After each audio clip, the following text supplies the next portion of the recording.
020 722 42000. Text 81333. Start your message with the word London. BBC London 94.9. Simon Lederman Show, BBC London 94.9. 0207 224 2000 is our number. I'm wowing our guest with my incredible brain power. Actually, I'm having to look to the internet for simple answers to very basic questions like, what was Stephen Mangan's name? Well, thankfully now we know, because it was Stephen Mangan who stars in episodes, which I'm delighted to tell you that our next guest, certainly one of the two, is missing to be here. Has it already happened, or are we now plugging that there's a good programme on TV? The finished, series is still going. No, but this time of night, is it? Yeah, I think it's 10 o'clock it's on. I think it is. Yeah. That is the voice of Jonathan Davis, who's an economist and a wealth manager. To his right, my left, Emma Wolfe, an author, columnist for The Times and Newsweek, who doesn't watch episodes. Welcome to the programme. But has a Hoxton tan. Which I'm pretty convinced is part Parisian. Yes, it is part Parisian. Yeah. Although you can take more clothes off in public in Hoxton than you can in Paris, I can report. What happened when you did it in Paris? No, I didn't. Right. So I need to get down to Hoxton, I think. Because it's cheaper than going to Paris. It's very good to have you both here. Clearly you both have enjoyed the sun, because you're both looking very, very well. Well, on Sunday morning, I played 4 sets of tennis outside and it was 20 degrees. Fantastic. And this is the most positive you will hear Jonathan Davis all night. As you will discover soon, Emma, there's an Armageddon just around the corner from whichever corner you approach it. What is it about this weather that does it for you? Is it the heat? Is it the sun? Is it the tan? What is it? People's happiness? What is it? Oh, it's just everything. I think London is amazing in the summer. Just cycling around and everybody's outside, and yeah, it's just, I don't know what it is. It's just wearing t-shirts, isn't it? And just not bundling up, not worrying about just being cold and all that. And not having every muscle in your body just tight with fear of cold and ice, and this thought of, gosh, not 5 minutes for the bus. I can't stay in this bitter eastern wind for longer than that. But do you find it hard to sleep? No, not at all. Muggy nights. No. I find it really hard to sleep. No, because what you do is you do one of two things. You either dream of ice, which is fine, or you think of occasions when you've been freezing. That's what I do. Okay, I think of all those horrible winters when I've been stood outside freezing, or as one of my grammatical clever listeners will say, I should be saying when I was standing outside freezing. That's what I think about. We've got the sun which comes directly into our bedroom, and our trick is we just close the curtains all day. And the windows. No, the windows are open, so there's a little bit of air blowing through, and then in the evening, at night time, it's very cool. It's very livable. We can open the curtains again if we want to, although we tend to keep them closed. Are they blackout curtains? Pretty well, pretty much. almost like that, yeah. Almost as and it does a great job. So when we go at night to bed, it's perfectly comfortable, and we're not. Well, I was going to say we're not hot and sweaty, but that is between you and your own conscience. And I have to say, you've got to be careful, because it doesn't take much for, well, many of our guests, but Emma particularly, to start talking about taking clothes off and matters. I was going to say, the first 5 minutes of this show has been absolutely very fruity stonking, and racy, to be perfectly honest, which is very unusual. We're going to have to keep this spirit alive in Jonathan. I've never seen him like it. There must be a real crisis around the corner, because he's getting excited about something. We will find out, I'm sure. Throughout this hour, as always, we'd love to hear your thoughts and reactions, and particularly in the light of some of the areas we've been discussing earlier on 0207 224 2000, including the taxi protest, including the very grim scenes coming through from Iraq, and this very opinionated piece from Sarah Vine in the Mail about tattoos. Let me do one quick text and then let's get underway. Lulu on the text says, Simon, I totally agree with this lady being Sarah Vine in the Mail. In my opinion, tattoos are extremely ugly and almost a form of self-mutilation, not to mention that within a few short years they turn greenish, grey and fuzzy. Beautiful clear skin is so precious. Why stain it permanently in this way? They look really chavvy to me, and they also represent a certain state of mind, i.e. somebody who is unoriginal, immature, and doesn't think about the long-term consequences of their actions. I would not go out with or employ someone with tattoos, as I find them very off-putting. I think it's such a shame when people, especially beautiful ones, scar their bodies in this way. Sounds like it's all right for the ugly ones then. They may not admit it, but most of them will regret their tattoos. I think there will be a backlash against tattoos in the near future. They are just tasteless, says Lulu. What are your views on? Have you? Oh dear. Well, I chose this story actually, so I don't know why I'm grimacing like this. Well, I know what they mean about tattoos, and I've seen terrible ones, and I've seen huge ones, and I've seen, the ones that sort of the tramp stamps and all of that stuff. And I'm writing about them actually in my new book. I'm going into tattoos a bit. And they have become trendy as well, and they've become this sort of middle-class mockney thing, haven't they? Samantha Cameron's got one on her ankle, Lady Steele got one for her 70th birthday, all this kind of thing. But when I got to my 30s, I thought, oh, maybe I will. And I got a tiny, tiny one. And it's not television, so I won't show the listeners. You don't have to say this, but do you want to tell us roughly where it is? Yeah, it's on my hip. I'll show you. Yeah? It's a little apple. Oh. And that's not too bad. What made you do that, though? What do you mean it's not Jonathan, too bad? It's he's lovely. missing out here. Well, no, I don't really like apples, but... very nice. Okay. Well, it was when I wrote my book, An Apple a Day, and it was to mark a sort of personal milestone for me. And it was a reminder that you can't live on an apple a day. And so it meant a lot to me, and I thought about it for years and years and years. And it's tiny, and I specifically thought of a place where it wouldn't show ever. It'll never be on display. It'll never be even in a cocktail dress when I'm 80 years old. It's a specific area. People are now thinking, what on earth have we just seen if it's that hidden? Well, it's very dainty. It's very attractive. But it's tiny, and it's on my left hip. If I'm wearing a bikini on a beach, then that's fine. Your body's on show anyway. So I thought, yeah, it's only for me. Or someone that I would show. When you see, Sarah Vine's focus is on a number of people, but in particular, she talks about Ross Barkley and this image of his left arm absolutely covered with tattoos. They are really, they're obliterating the entire body. It's the same thing with David Beckham, who's a beautiful man, and he is covered from neck to wrist, really, with tattoos. And same thing with Cheryl Cole, who's got these... Do you feel sad for them? I just think they are going to regret those. They're not going to have the same taste, are they, in a couple of years' time or in decades' time. I think it's really, really strange. It looks so strange. Cheryl Cole's got her entire backside covered in this massive red rose. It just seems so odd.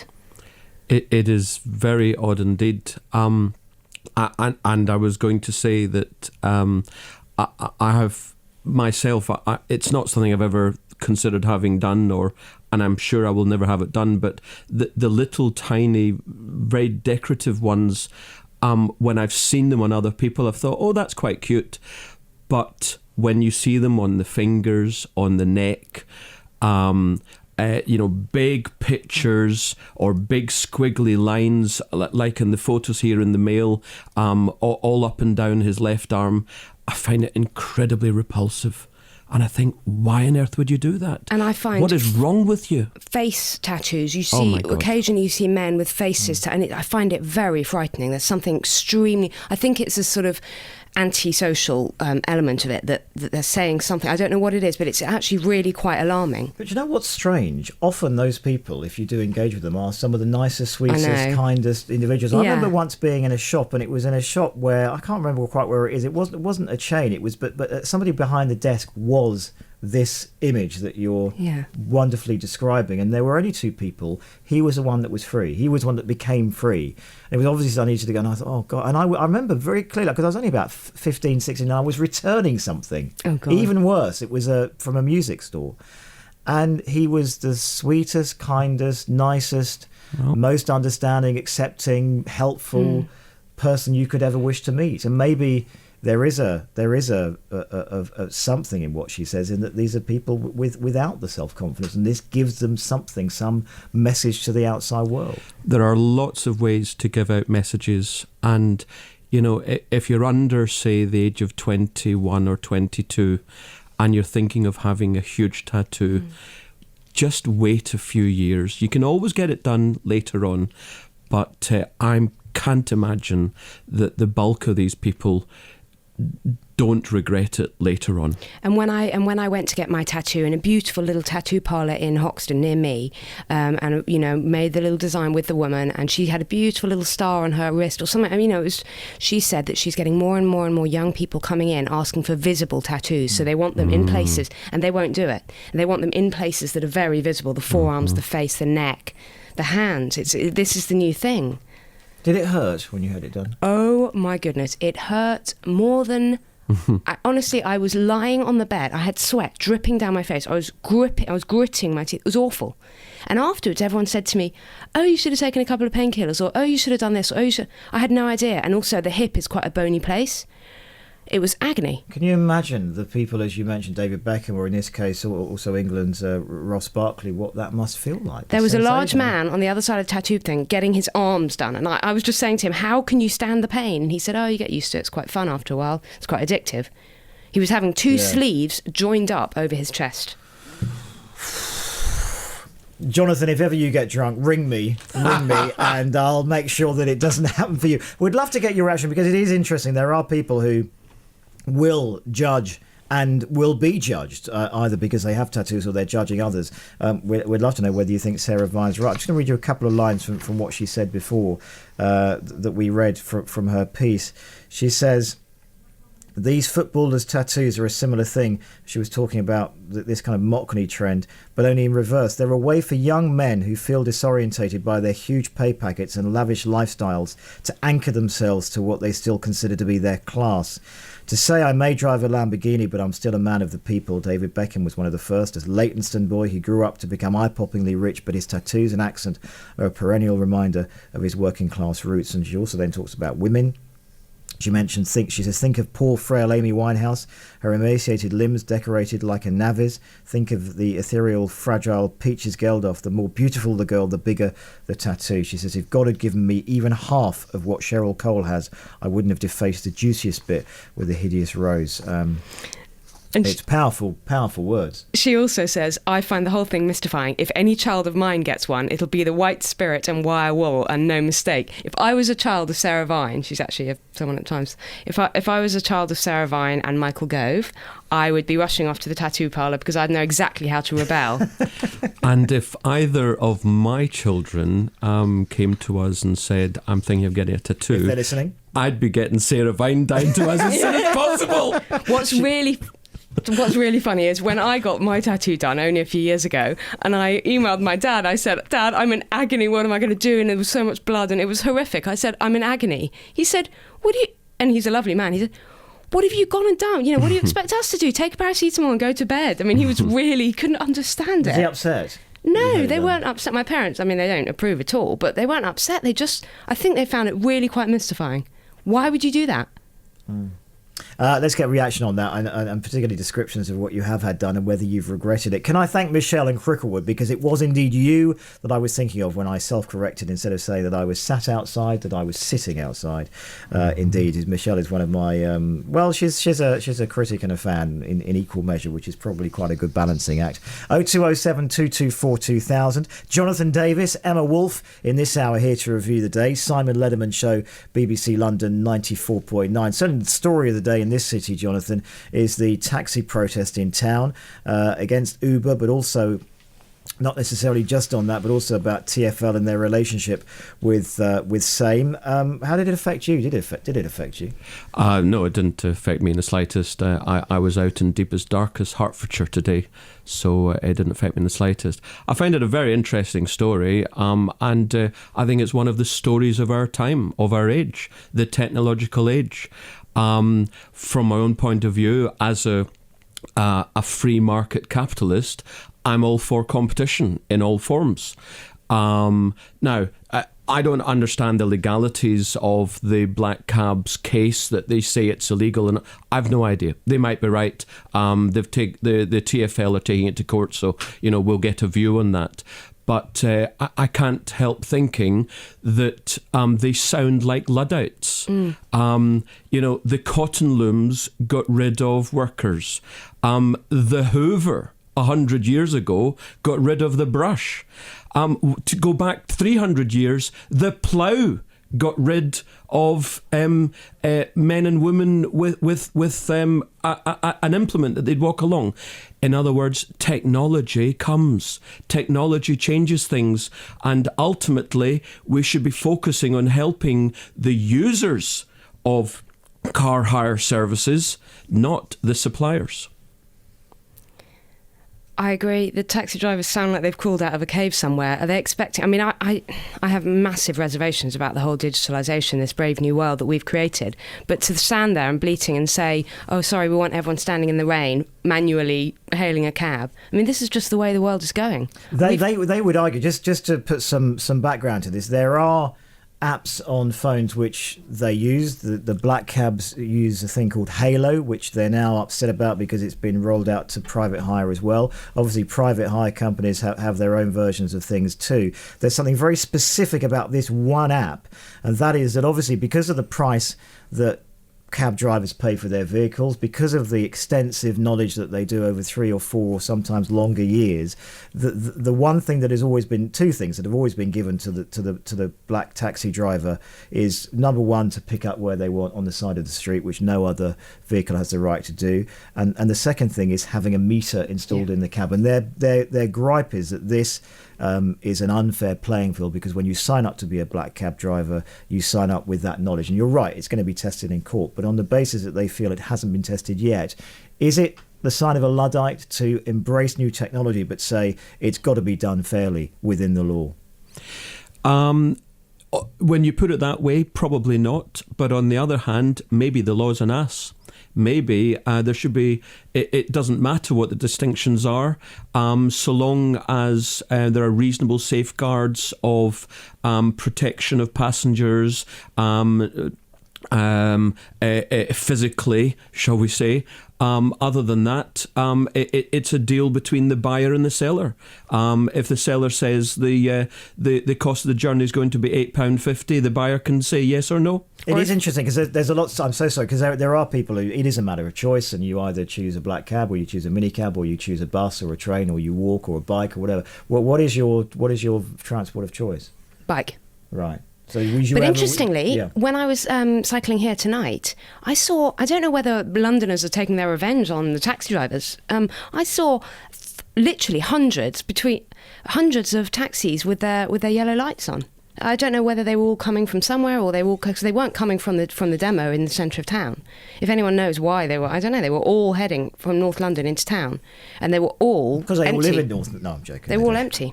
Right. All the passengers were obviously with Uber cabs, weren't they?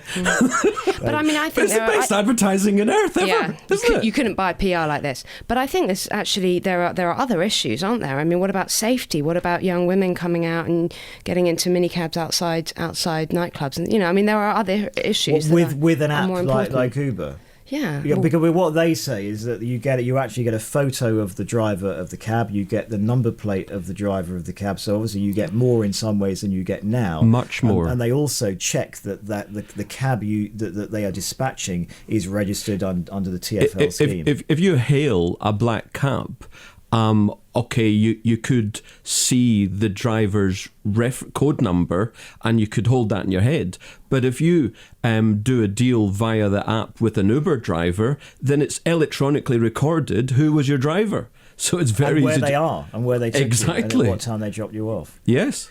It's a very interesting debate. There is obviously also the view that for many people, the taxi driver is the icon of the city, is an incredibly valued addition to our city, and indeed the icon itself being the black cab. Could we do without them? Because there are people saying, there's something like 25,000 black cab licenses in this city, 80,000 private hire, lots of people getting buses, trains, and bikes, etc. So the black cab itself is a minority form of transport. Can we survive without the black cab? They're very expensive, aren't they? There is a demand for black cab, and no doubt, you're absolutely correct. It is very expensive compared to other forms of transport and car hire. But, to pose the question, could we do without? I mean, there are so many things in history that you could ask that about. I mean, it was only 100 years ago that they were when the horseless carriage was coming in that they said, can we do without horses? Well, that is an extreme example, perhaps, how technology actually brings economic progression. And if this is a means by which people can transport themselves in a comfortable way, more securely and cheaper, yes, I think we can do without them. 0207 224 2000 is our number. You can email simon@bbc.co.uk. There's a message for you from Robert, Emma, and it says, Simon, please advise your guests you'll be able to remove even more clothes in Beckton, which is where Robert is, because he promises not to peek through his binoculars. Who? Robert? I don't know who you are. You don't need to know who he is. Okay. Right. Just a message. Not no, I'm not going. If it was somebody you knew, I wouldn't read it. I'd give it to you at the end. This is one of our listeners. Hello, Robert. Who's obviously excited by some of the words you say, as indeed we all are. Every time that Emma's to come on the programme, she always sends a note that this is better, the most fun you can have with your clothes on. And you also, I think tonight you actually did state that this hour was better than sex. Well, I was trying to get people to listen. I don't know what else they should be doing at 11 o'clock in the evening. Well, and still haven't got you to follow me on Twitter, so I'm going to have to do it really up the ante. Do I not follow you? I'm going to have to up the ante. I said on this we cannot build. No, on this we cannot build, which is indeed one of the things I always say when you drop a note out. Lots of things to come in this hour. Lots of areas we want to get into, including possibly this £1 million that J.K. Rowling has donated to the Better Together campaign, and also this lower growth forecast for the developing world from the World Bank, and other matters of great financial importance, travel news, and also the headlines on the way. Before that, though, can we go to Michael, who is in Chiswick? If you pop your headphones on, both of you, you shall be able to hear. Michael. Hello, Simon. Welcome to the show. Thank you. I wasn't going to call in, but your Scottish guest you've got there has upset me a little bit because of he's very ill-informed, actually. Go on, just explain. This is Jonathan Davis. Yeah, a lot of people are quite ill-informed with the Uber situation. And I've had this from American customers this week. I'm a black cab driver. Yep. I've been out 8 weeks. It took me 5.5 years to pass the knowledge. Antiquated it may be. Congratulations, very, very by the way. Did you do your first job for free, as I think is the tradition? I certainly did. Right, because I was looking for you. I don't know where you were, but I was looking for you at that moment. I've never found one of them. You never know. You might still get it. You never know. But as far as the Uber thing goes, I've had American customers in the cab this week, and they actually have been asking me about it rather than me asking them. And they've got a major problem, especially in Chicago, apparently. They've got Uber drivers. See, when you use the Uber app, the driver gets your address, your telephone number, all your personal details comes up on the phone as well as you've got the details of who he is, they've got yours. And they've got a major problem in Chicago and all over America, but mainly Chicago is a particular problem, with drivers harassing female customers in the middle of the night, knocking on their doors, sexually harassing them, etc., etc. But how does that differ from a cab driver, a private hire, already a black cab driver dropping you off at your address, and then they know where you live, or having the address of having the details of the pickup? Yeah, of course it is a possibility, but I don't know these customers' names. I don't know their phone number. I can't call them. I've got no details about their person apart from where I've dropped them off. For you, but private hire drivers often do. Often do what? They will often have the name and address because they don't pick up on the street. They have to knock on a door and say, I've got a cab here for Simon Lederman. Well, the difference with Uber and all apps, actually, is you're dealing with a computer. It's very similar to, I don't know if you've ever had a problem with Amazon, where you had something delivered wrong or something wrong with the product. Yeah. Actually trying to get your problem across to Amazon is a nightmare, you probably know. Because you go onto the website, you can't speak to a human being. You have to go through the website, and it's the same thing with Uber. When you go, because Uber's, for those who don't know, Uber is cashless. You don't no cash exchanges. There's no cash, and you don't talk to anybody. And when you do try and complain, you get an automated message back saying, "We're very sorry about your bad experience with Uber, etc., etc." But then why would you be bothered? Just lastly, because if it is as bad as you say, people will just choose not to use it. Well, unfortunately, it's going to probably take some nasty situation for anyone to take it really seriously, i.e. a sexual attack or whatever. But any taxi driver that drops you off at home is going to know where you live. That's not. No, you're missing the point. These have got personal details, not just where they live. They know their name, they know their telephone number, they know exactly where they live. I accept I know where they live when I drop them. But also, all private hire drivers, as I understand it on Uber in this country at least, will be part of the TfL scheme. They'll be CRB checked. They will have all those details. So you will. It's a pretty simple crime, as awful as it would be if any of those things happened. It would be a pretty simple crime to solve. Isn't the truth, though, that you're worried that Uber drivers vary their prices? So they put their prices up apparently when it rains and things like that? No, because we can do that. Okay. We can do that. We've got every right to charge what we wish to charge. I can come to any price with a customer if I wish to do so. That's not the argument. How can I put that? I've had to put this in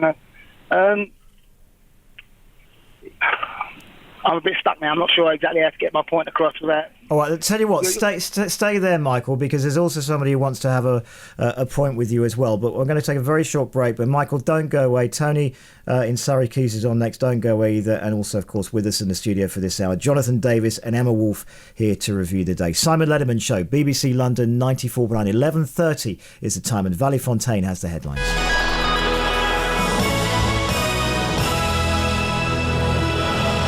Thanks, Simon. Part of central London was gridlocked this afternoon after taxi drivers staged a protest around Trafalgar Square. It was over a new smartphone app which could revolutionise the industry across the world, which cab drivers say operates like a meter and is therefore illegal.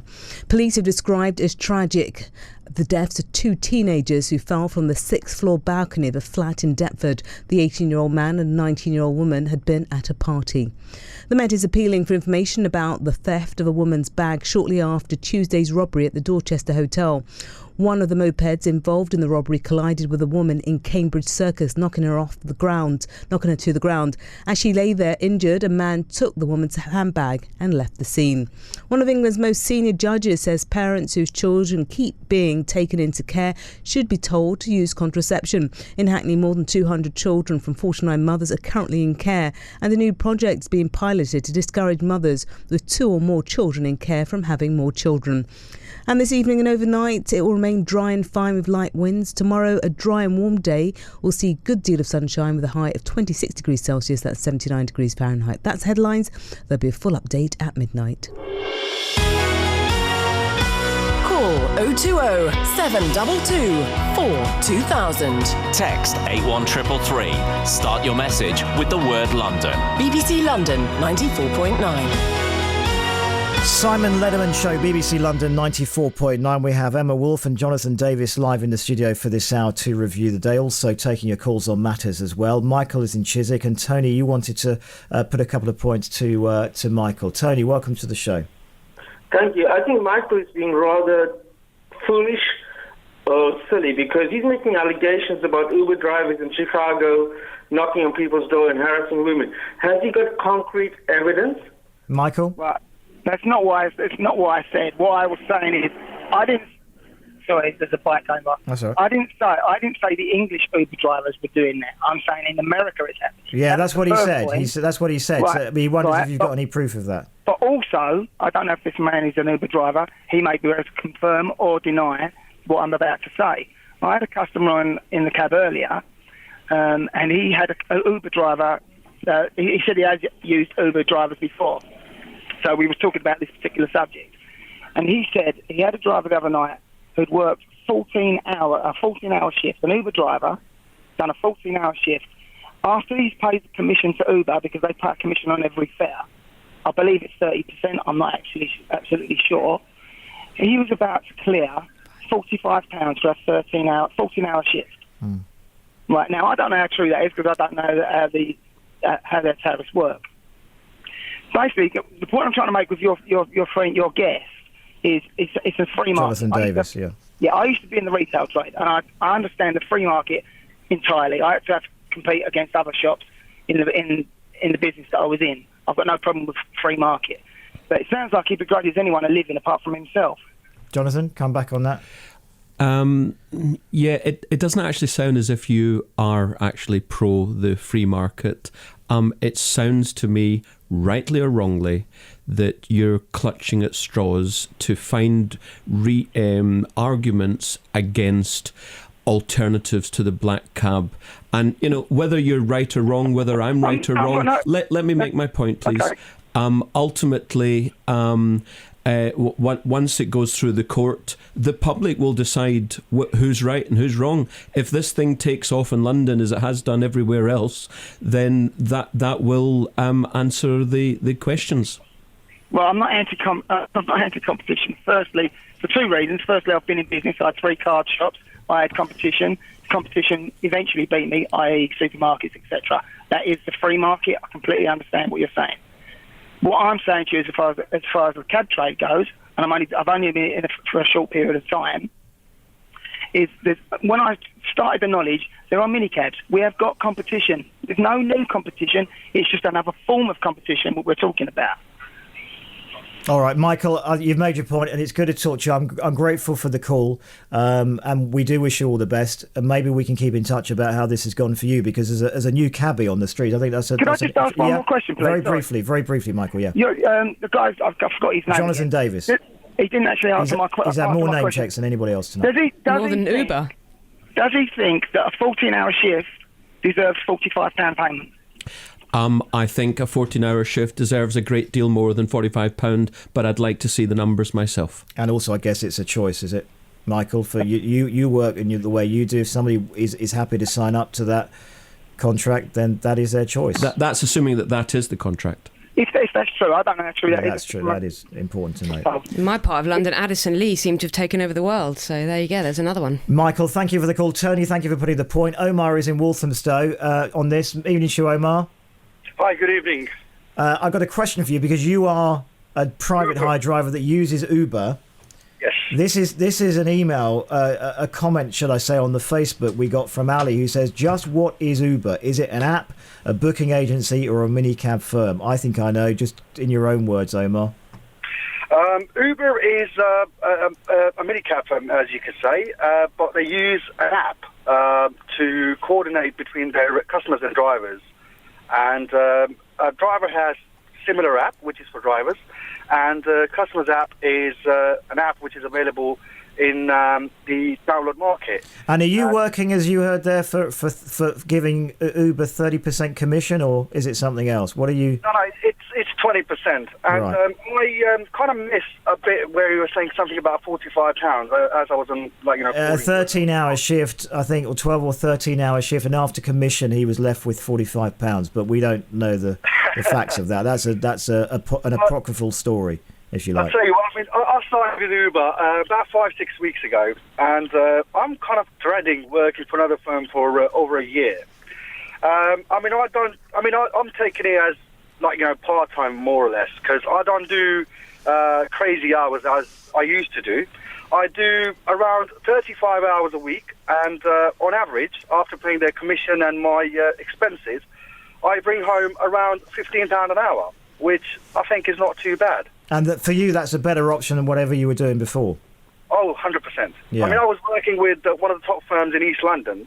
They had 400 drivers, and, they were quite big. But with Uber, it's amazing because work is everywhere. And, yes, there is competition, but, anybody who's using Uber, I do talk to my customers and try and get their feedback about Uber, how their experience has been. And anybody who I get from central London mainly are loving it. A, the prices, and B, the ease of having an app where you can see where your driver is, who your driver is. Because when you order a cab with Uber, you don't just get the cab, you get information about who your driver is. I think you get the driver's photo, don't you? Yes, you get driver's photo, you get driver's reg number, you get driver's phone number. All right, Omar, thank you, and I think you've cleared out a lot of questions to people that have wondered exactly how it works. Omar, can you keep in touch with us, because we'd love to speak to you again, particularly as this debate continues, as it will do, I'm sure, over the next few weeks and months. Can I just add one more? Very briefly. Right, he was saying something about mobile phone numbers being there. Yes. However, Uber has changed that from last week. We don't have customers' mobile numbers anymore, or they don't get our numbers anymore. There is one central number which is assigned to the job. And if I get a job and I want to call the customer while I'm on my way, I call this number, which is Uber's number. It's not customer's number. And it transfers automatically. Yeah, then it gets transferred to the customer, and then customer can do the same, calling that number and get hold of me if I am running late, etc. That is a useful additional piece of information. Thank you, Omar. Thank you very much indeed. We'll take more reaction on this after midnight, of course, because I think there will be. And it's interesting because every time we take a call on it, we always find something additional out. Thank you for that. Thank you for the other calls as well on this. Emma Wolf, Jonathan Davis, review the day this hour. Of course, we mentioned Uber and the taxi protest today. Also talked about other matters as well, including tattoos. Emma, can we talk about J.K. Rowling, of course, of the Harry Potter fame, and what she has done today? Well, at some point recently. Today, J.K. Rowling has donated £1 million to the Scottish No campaign, so No to Independence, so it's the Better Together campaign, and has written at length on her blog about why she's doing it and why she's supporting them. And even more interesting to me, she's received a hell of a lot of really quite abusive feedback on Twitter. Yes. Really nasty stuff. Yeah, which Alex Salmond has slated and says shouldn't be happening. Of course, he being the head of the opposite campaign. Yeah. What do you make of what she's done? I mean, she chose to live in Scotland. She's lived in there. She lived there, I think, since she was unemployed and writing a book in the CAF. She's lived there in Edinburgh for 21 years. 21 years. So yeah. she's as near as she's Scottish. Yeah. She feels Scottish. I think she's got Scottish blood in her family. I think her mother's Scottish or something like that. No, I mean, I've never read the Harry Potter books, and I'm no kind of J.K. Rowling fan particularly. But I think if you have that much money and you want to, I'm not sure what money does for these kind of campaigns. I just can't. I don't know how it's going to go. I don't think anyone can call it. It's so close at the moment. It's actually very close. It is at times like this. We need people who are Scottish, and if only we could just command that in the studio tonight. Sadly, if only. Jonathan, what that's terrible, wasn't it? Welsh. I didn't know you were Welsh. What is your take on this? Because there is money that is. We heard the lottery winners from not that long ago have invested some money. I can't remember whether they're in the Yes or the No campaign, but anyway, there is money afoot. What is your take on it all? Well, money buys. Money is powerful. £1 million from J.K. Rowling is going to buy an awful lot of advertising, a lot of leaflets, a lot of printing, even on television. It's going to buy votes on one side or the other. She's not the only big backer of the sides, the yes or the no's. So there's going to be a lot of money riding on this in less than 100 days. If I may say, as an economist and wealth manager, and indeed as a Scot, I can forcefully say I don't care what they do. Why not? Why don't you care? Because I care a lot. Well, because there are, to my mind, pros and cons, strong pros and strong cons on both sides. So if Scotland stays part of England and Wales, there are pros and cons. And if Scotland goes independent, there's pros and cons. Of course, the big thing that people in England aren't really cottoning on to, and I hope that Scots are getting this, that if Scotland does indeed become independent of Westminster, they're immediately going to become dependent on Brussels. It's going to be no difference. It's just that some of the politicians up there want big jobs in Strasbourg and Brussels, and they'll get them if they get independence. I'm sad. Why are you? Because obviously you do sound like you really do care a lot. I'm sad at the thought of breaking up the United Kingdom. I'm not. I think it feels sad that they dislike England and want to be. It feels like a rupture. No, well, it's interesting you say that because.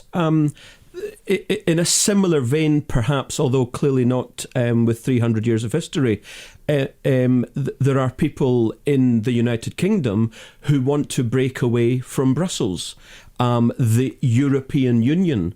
That's different. We're not we're not physically part of Europe in that way. Then, in a similar vein, then you've got Texans who would love not to be part of the Union. And so on and so on. So, there are strong cases, pro and con, for staying part of a union and leaving a union. That's why, ultimately, I'm sitting in the fence, because I can see both sides. So, there is no it's down to politics. It's not down to economics. I think it's down to political power, the reasons why this thing is going forward at all. Do you think that we should have a say, the English and the Welsh, and the Northern Irish, about what happens to Scotland? I hadn't really thought about that, yeah. And perhaps we should. I'm not sure that you can... I mean, what would we be asked? Well, to reject them, or to whether Scotland should be allowed to. So sort of, we love you, stay. Well, on the basis like that saying. Whenever you are one country, one family, one organisation, one workplace, whatever you are, if somebody pulls away, it affects you in the same way that it affects them. I mean, presumably in But no, when different someone breaks proportions. up with you, you don't have a say. Mm-hmm. Do you? Well, you do. You can either break up first, or you can plead, or you can say, "Come on, we've got so many things to save." Or and that's going to end well. Comfortable shoes. You get, every so often you have, England has a bit too much drink, Scotland has a little bit too much drink. The mood music is okay, and maybe for a couple of years they get back together again. I mean, but it's irreversible, isn't it? I think it should be irreversible. I've been drinking, so I don't know. All sorts of images now. The union lasted 307 years up till this year. So it should be irreversible if indeed the Scots vote for independence from Westminster. As I say, ultimately it won't be independent at all. We'll get reaction on that. We every time we speak about Scotland, we don't get. It's confusing the reaction we get, because we get the England view and we get this thing, well, we don't want you to leave. But also I think we're possibly in the pending period of this election as well, so we probably have to be a little bit careful about what we say indeed too. Right, Jonathan, let's talk about the World Bank. And whilst growth in this country, if you believe the figures, is zooming away out of all proportion, unemployment down, people in jobs up, growth doing very, very well, it's not the same everywhere. No, indeed. The World Bank has joined the International Monetary Fund and the Organisation for Economic Cooperation and Development, OECD, in yet again reducing the forecast for global growth. They're particularly concerned about the United States, the largest economy on the planet, and the developing world, which largely they're talking about China, which is the second largest economy on the planet. And I find in this country last year and this year, there's such a mania, it's just like 2007. The politicians are trotting out the pithy statements that we're growing and we're unemployment's going down and we're getting wealthier and whatever, and house prices are rising, therefore everything's okay. And then 2 months ago in the budget, the Chancellor said that we're going to have growth ad infinitum. Indeed, I remember saying to you the night of the budget, but there's one thing that they're missing, and that is what's happening outside of the UK. I don't quite know how to put this, but we're not an island. Well, okay, we are, but economically we're not an island. No, it is an island. Fortunately, I'm delighted that we are one of the most open economies on the planet. God forbid we get protectionism, which brings us back to the 1930s, but that's probably going to happen anyway, unfortunately. As global growth reduces or even potentially goes into recession, in other words, another global economic shock, which I happen to believe is more or less round the corner, not today, not tomorrow, but yes, the next couple of years, I think it's highly likely it's going to affect us. There's absolutely no way on earth that little British government or little Bank of England is going to insulate the UK from another global economic shock. Yet seemingly in some way we are insulated. What do we make No, we're not. Well, no, I said seemingly, and you haven't heard why I've said seemingly yet. What do we make of the reasons why in this country there's every expectation that interest rates possibly are going to rise by December, possibly the first quarter of next year, whilst in Europe, of which we are told we're fully aligned with and we're doing huge amounts of business with and we're very well connected with, even though we haven't got the euro, have just gone into, in some cases, negative territory. What do we make of that? Yeah, well, there is no doubt that the game changer in the UK was something they couldn't really do in the EU. It's called Help to Buy. It was a major game changer economically. It, of course, got construction going, estate agency, car sales, kitchen sales, you name it. Anything to do with construction and selling property got the economy going, and it always does. It's a quick win. Any country around the world in history which has gone for growth has always gone for construction. It's a quick win, and of course, it's a vote winner. You're saying that all and sundry are telling us that we're going to have higher interest rates. Well, yes, it may happen. But the base rate is 0.5%. It's been 0.5% for 5.25 years. It's the emergency base rate. Well, I don't see an emergency. That's another story. What can they possibly raise it to? I would assert, not for discussion but at 10 to 12, because we haven't got the time, I would assert that the most they can raise it to is 1%, which is still about the lowest in history. And I'll tell you what, it will be unsustainable because the country cannot take higher interest rates, and it will go straight back, and indeed it will go to zero within a few years. There we are. This is why we always enjoy having Jonathan in, because it's forcefully depressing in the nicest possible way. What do you make of the? I mean, the economy for you. You can ask anything you like. Can I ask Jonathan a few questions? First of all, this growth rate of just below 5% for the developing world, wouldn't we kill for those kind of figures, for that kind of growth rate? We could dream of that, and ultimately, so it's not low. Ultimately, if the UK ever got 4 or 5%, that would be the maximum that we could achieve. Whereas for some of these countries, that's the minimum that they will achieve. Right. So in actual, I'm just trying to get it in context. 5% or just below 5% is not shoddy. For some countries, it will be very good. But India, for example... it's because China's fallen from 10% or 9% or whatever it was. Down to 7%. And India has also fallen down to 4% growth.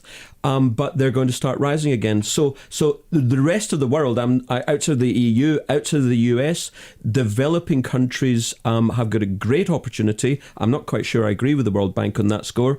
But the developed world, the US, the UK, the EU, we're toast. I think we're toast because I don't see all these signs of economic growth that we talk about. The whole jobs thing, I'm afraid that is mostly driven by people going self-employed or not working full-time when they can. It's simple statistics massaging. And the technical term there is that people should really get to grips with is in the last 6 years, there's been a massive growth in underemployment. Yeah. Exactly as described by you right there. And I look at the people of my age and younger and people that are graduating and they cannot get jobs, and I simply do not see, I just don't see the economy revving up. I don't see that. You remember that mood in sort of the early 2000s that there was before the crash? I don't feel that now. I don't see that now around me. Well, there is economic growth in the UK, about 3%, which is really remarkable as it happens. But again, it's easily created, called Help to Buy, and I don't need to go through the reasons. But ultimately, that policy is unsustainable. And it's unsustainable simply because, all of it is unsustainable simply because, and I say this very clearly, people should get this. The next time there's a global economic shock, the UK will not be insulated. They will no doubt reduce our base rate, but they will not be able to slash it as they have done for the last 40 years. 5 years ago, they slashed it from 5% to 0.5%. That's where it is now. Falling from 0.5 to 0 will not make the blindest bit of difference to the real economy. There you go, Simon. You got Armageddon. I see. I knew when he was getting all excited at the very beginning of the programme. I love talking about him in the third person. I think he gets a bit uncomfortable with it. But I knew there was something not very, very far away. It's hypnotic. It's like listening to an American preacher or something. In the nicest possible way. I value what you say because I find it remarkably disturbing, but possibly on the money. Who knows? Some texts and emails before we finish, and then I just want to find out a bit about the two of you before we end. Naomi says, Simon, very much enjoying the show tonight as always. I just wanted to say that I think some people are being very short-sighted about black cabs. Yes, there are a few dinosaurs out there, but many hundreds of cabbies have embraced technology and are taking customers door to door through various apps. Yes, cabs can be expensive expensive, but how many minicabs or Uber cabs can you easily get wheelchairs, pushchairs, bicycles, clothing rails, fish tanks to name but a few into? Their uniqueness is a much overlooked strength, and I hope they will be around for many years to come, says Naomi. Thank you for that. This is Paul, who says, I agree with Emma and Jonathan's views on tattoos, and I also find them repulsive, but there are circumstances where they can be respectable. My youngest son lost his mother to cancer when he was only 7 years of age, and when he was old enough, with his first pay packet, he marched down to the parlour and got a tattoo done on his back with an inscription of the epitaph poem that I had written for his mum's funeral. How could anybody object to that, says Paul in Westerham. Ian in Sidcup says, when I was at sea in the 1960s, I had a tattoo done in Gravesend in Kent. The tattooist's name, Harry Potter. True story, he says Ian in Sidcup. I love people who add true stories if I would disbelieve anything that I've ever said on text or tweets or anything else. Just to end with, because we're nearly done, we're nearly out of time, and I don't think we'll have enough time to talk about anything in great detail. So I'm just going to leave you with your thoughts on your own lives. Emma, because the way we met, because you're a columnist and because obviously you're a listener to the programme, you're also an author, you had your book out not that long ago. And I can't work out whether listening to the show gives me, whether it helps me to sleep or whether it gives me really bad insomnia, because I start thinking about everything. What do you listen? I mean, is it good to listen to these things late at night? That Emma listens to the show naked. I really hope my parents have switched off by now. I can't believe you've said that. Naked of any stress. I don't mean clothes. Naked of stress, naked of concerns. Yes. All of that is gone, because at this time in the night, there isn't any of that. I'm all chilled out at this time of night. So then you can sleep, presumably. No, it always makes me think, and then I want to email the producer, and I want to say, and I don't email him. I start sort of, it sort of ramps you up. It's not a kind of, but then on Classic FM they start to say, this is the relaxing zone, we're chilling you out, and that's so annoying when you're told that you're chilling out. When someone tells you that. Yeah. So Classic is still going, are they? Classic FM. Yeah. So the book is still published, so we can get hold of the book. No, but the American publication of my book, of the second book, The Ministry of Thin, is this week. So it's all happening in America. So if you don't see me on Good Morning America, then something's gone badly wrong. Are you flying out there? Are you going to do it from this country? No, I don't know whether it's going to happen. But it's very exciting that the book's coming out there. If people want to find out more about you and the book, and EJ Wolf on Twitter. And is the book still in print in this country? Yeah, of course it is. Right, so we can still get a absolutely. Check it, An Apple a Day and The Ministry of Thin, both out now, and they're also coming out in Turkey and all around Europe and Italy and Germany and places like that. So wonderful, exciting. And presumably you're on another project which is so secret you can't tell us about. Writing 2 more books, so keep you posted. Gosh, as if life wasn't busy enough. Jonathan Davis is an economist and a wealth manager. If people want to find out more, how can they do it? Well, for a few months I've been writing a blog called You Couldn't Make It Up. And indeed, that's on your masthead on Twitter. Yeah, indeed. It's me and the neurons in my brains getting together, and my brain, should I say, getting together and your brains exactly, and spewing out thoughts on politics, economics, and investment markets. And just Google Jonathan Davis, You Couldn't Make It Up. And we know now that some of it is written behind curtains closed during the day at home.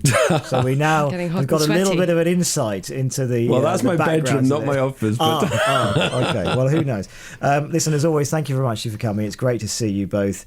And I think you've been a very good double act tonight. Jonathan Davis and Emma Wolf. Right, lots of your reaction coming through on the subjects thus far, including some of the areas raised in this hour of the programme too. 0207 224 2000 is our number. You can email simon@bbc.co.uk or text 81333. Start your message with the word London. Simon Lederman Show, BBC London 94.9. 1 minute to midnight. And Valley Fontaine has the headlines on the way next.